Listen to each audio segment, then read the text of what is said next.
গত শনিবার রাতে এশার নামাজের পরে ভোলা শহরের উত্তর চরনোয়াবাদে নিজ ঘরে নৃশংসভাবে দুর্বৃত্তদের হাতে খুন হন সদর উপজেলা জামে মসজিদের খতিব মোহাম্মদ আমিনুল হক নোমানী। রক্তাক্ত অবস্থায় তাকে উদ্ধার করে হসপিটালে ভর্তি করা হলেও বাঁচানো সম্ভব হয়নি। হত্যার পর 4 দিন পার হলেও এখন পর্যন্ত কাউকে আটক করতে পারেনি আইন শৃঙ্খলা রক্ষাকারী বাহিনী। এলাকাবাসীর কাছে শ্রদ্ধাভাজন ও জনপ্রিয় এই আলেমের মৃত্যুতে পুরো অঞ্চল জুড়ে নেমে এসেছে শোকের ছায়া। এখনও অপরাধী গ্রেপ্তার না হওয়ায় থমথমে পরিস্থিতি বিরাজ করছে।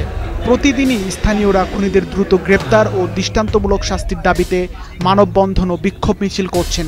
নৃশংস এই হত্যাকাণ্ডে জড়িতদের অবিলম্বে আইনের আওতায় না আনা হলে আরো কঠোর কর্মসূচি দেওয়া হবে বলে হুঁশিয়ারি দেন বক্তারা। ডিজিটাল যুগ, স্মার্ট যুগ আমরা শুনেছি, কিন্তু এখনো আমরা দৃশ্যমান কিছু দেখতে পাচ্ছি না। প্রশাসনকে বলবো, আজকে রক্ষণের ভিতরে ভোলার তৌহিদি জনতা আপনাদেরকে 1 নম্বর সিগন্যাল দিয়েছে। আগামী 24 ঘন্টার ভিতরে যদি এই খুনিদেরকে আপনারা চিহ্নিত করতে ব্যর্থ হন, সে চরমুক্তি থেকে ইরিশা পর্যন্ত এমন আন্দোলন করব আপনারা বসে থাকতে পারবেন না।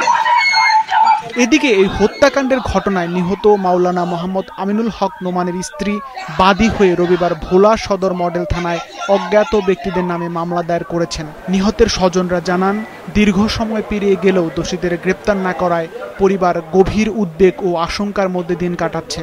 আসামিকে শাস্তি চাই, বিচার করবেন আপনারা। আমি খুব অসুস্থ, গ্রেপ্তার হয় নাই, আপনারা ঘরে করেন না কেন? গ্রেপ্তার আপনারা চেষ্টা চালান না কেন? আমি তো মেয়েরা নিয়ে রাখাইছি, মেয়েরা সারাদিন অজ্ঞান, ওর অবস্থা দেখে আমিও ফিট করছি। আমার ছোট ভাই আমিনুল হক, আমার এই ভাই ছোটবেলা থেকে আমি অনেক টাকা খরচ করিয়া নেসারাবাদ মাদ্রাসা থেকে স্বর্ণপ্রাপ্ত হয়েছে। যে আমার ভাইয়ের রক্তাক্তের বিনিময়ে আমরা তাদের ফাঁসি চাই। ভোলা সদর মডেল থানার ওসি জানান, ঘটনার পরপরই অপরাধীদের ধরতে তাদের কয়েকটি টিম মাঠে কাজ করে যাচ্ছে। দ্রুতই সকল অপরাধী ধরা পড়বে বলে তিনি আশা প্রকাশ করেন। ঘটনার পরপরই আমরা তদন্তে নেমেছি এবং আমাদের থানা পুলিশের একাধিক টিম কাজ করছে এবং ডিবি টিমও পাশাপাশি আমাদের সহায়তায় কাজ করছে।